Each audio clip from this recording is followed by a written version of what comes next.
दोस्तों आज की वीडियो के अंदर हम बात करने वाले हैं याजूज माजूज को लेकर। जी हाँ दोस्तों, ये एक ऐसी कौमें हैं जिन्होंने दुनिया में बड़ा ही फितना फसाद फैलाया। ऐसे में दोस्तों फिर इनको किसी ने कैद कर दिया और साथ ही साथ फिर से ये कब बाहर निकल के सामने आएंगे, इन हवालों से आज की वीडियो के अंदर हम बात करने वाले हैं। इसीलिए वीडियो को ज़रूर आखिर तक देखिएगा। और अगर आपने हमारे यूट्यूब चैनल को सब्सक्राइब नहीं किया है ना, तो चैनल को ज़रूर सब्सक्राइब कर लीजिएगा। दोस्तों याजूज माजूज एक ऐसी बदतरीन कौम है, जब ये आज़ाद थे उस वक्त इन्होंने बड़ा ही फितना फसाद फैलाया।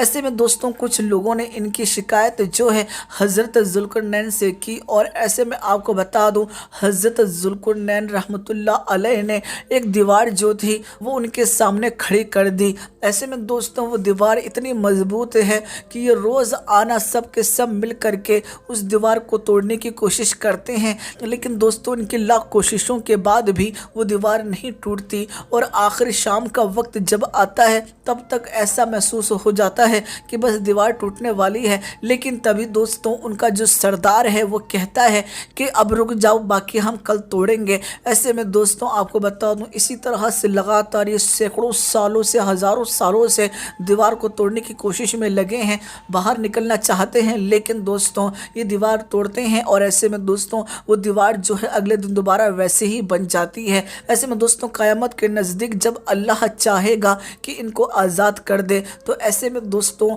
जिस दिन ये दीवार को तोड़ेंगे और सिर्फ आखिरी परत बाकी होगी, ऐसे में दोस्तों उनका जो सरदार होगा वो ये बात कहेगा कि इंशाअल्लाह ताला फिर से हम कल आकर इस दीवार को तोड़ेंगे। ऐसे में दोस्तों जब अल्लाह का नाम ले लिया जाएगा तो ऐसे वक्त में दोस्तों वो दीवार जो है वो फिर से बड़ी नहीं होगी, जैसे थी वैसे ही रहेगी, और अगले दिन आकर वो बड़ी आसानी से उस दीवार को तोड़ देंगे। यानी दोस्तों जब तक अल्लाह नहीं चाहेगा, जब तक उनकी ज़मा पर इंशाअल्लाह जो अल्फाज है वो नहीं आ पाएगा, और इसीलिए दोस्तों वो बार बार दीवार को तोड़ते हैं, लेकिन दीवार दोबारा से उसी तरह से बन जाती है। आपको बता दूं, बताया ये भी जाता है कि जिस वक्त ये कौम आज़ाद होगी, ऐसे में दोस्तों ये सबसे पहले इज़राइल की जो दरिया है वहाँ से गुजरते हुए इज़राइल के दरिया का तमाम जो पानी होगा वो उसको पी लेंगे। ऐसे में आपको बता दूं फिर दूसरी याजूज माजूज की जो कौम आगे गुजरेगी वो कहेगी कि यहाँ पर तो ढेर सारा पहले पानी था,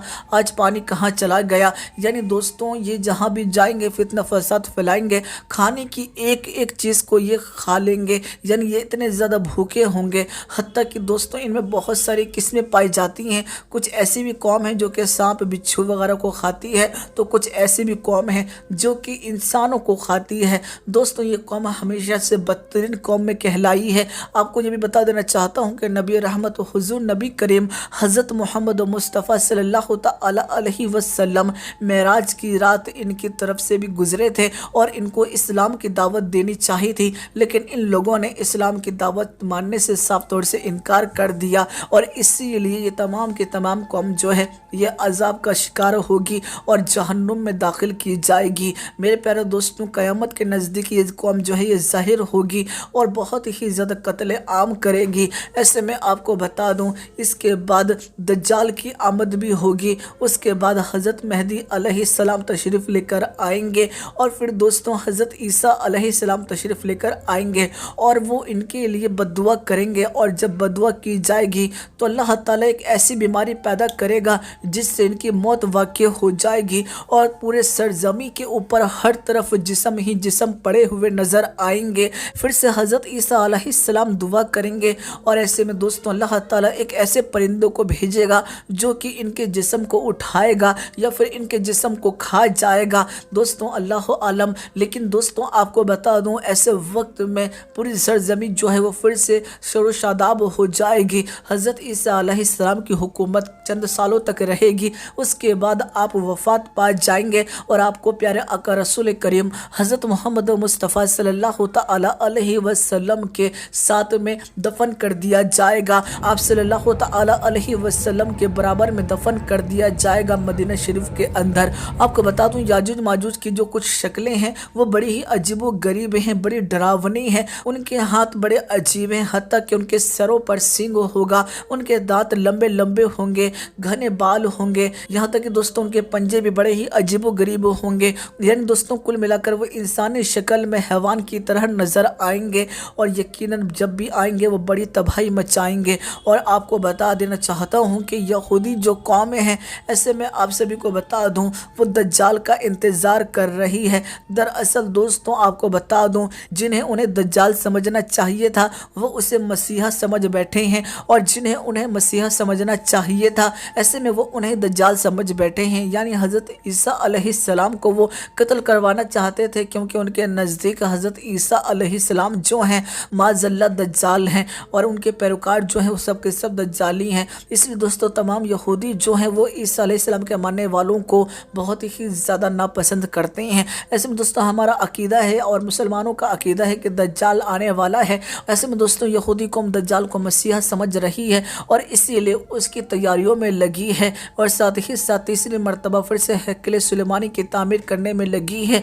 लेकिन दोस्तों सच्चाई है कि एक ऐसी जंग होगी कि जिस जंग में 99% जो मुसलमान होंगे वो ख़त्म हो जाएंगे। ऐसे में दोस्तों वो जंग अभी आने बाकी है, और जब ये जंग होगी उसके बाद दोस्तों फिर क़यामत आएगी। और दोस्तों ऐसा महसूस होता है कि शायद ये जंग अब जल्द ही शुरू होने वाली है, क्योंकि जिस तरह से तमाम कंट्रियां आपस में लड़ रही हैं, कि जिस तरह से हमास और इजराइल के बीच अभी जंग चल रही है, उसी तरह से और भी बहुत सारी कंट्रियों के अंदर जंग चल रही है, जैसे कि रशियन और यूक्रेन के अंदर। तो दोस्तों इस तरह से और भी कंट्रियों के अंदर हो रही है, और जल्द ही वर्ल्ड वार जो है वो 3 हो सकता है। और जब वर्ल्ड वार 3 होगा तो बताया जा रहा है कि मुसलमानों के नज़दीक शायद ये वही आखिरी जंग होगी जब दुनिया तबाह व बर्बाद हो जाएगी। तो दोस्तों आपको हमारी ये वीडियो आज की कैसे लगी आप हमें ज़रूर कमेंट करके बताइएगा। वीडियो पसंद आए वीडियो को लाइक करके जितना ज़्यादा हो सके उतना ज़्यादा शेयर ज़रूर कीजिए।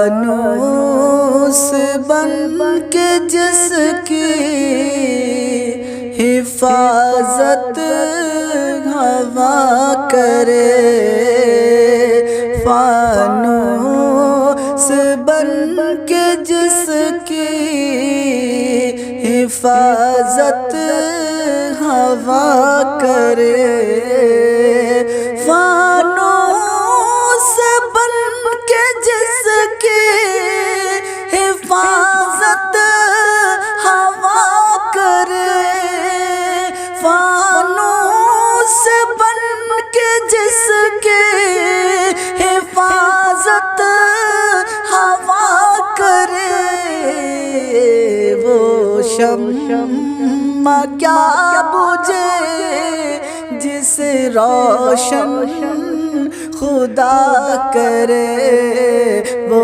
शम्मा क्या बुझे जिसे रोशन खुदा करे, फानूस बन के जिसकी हिफाजत हवा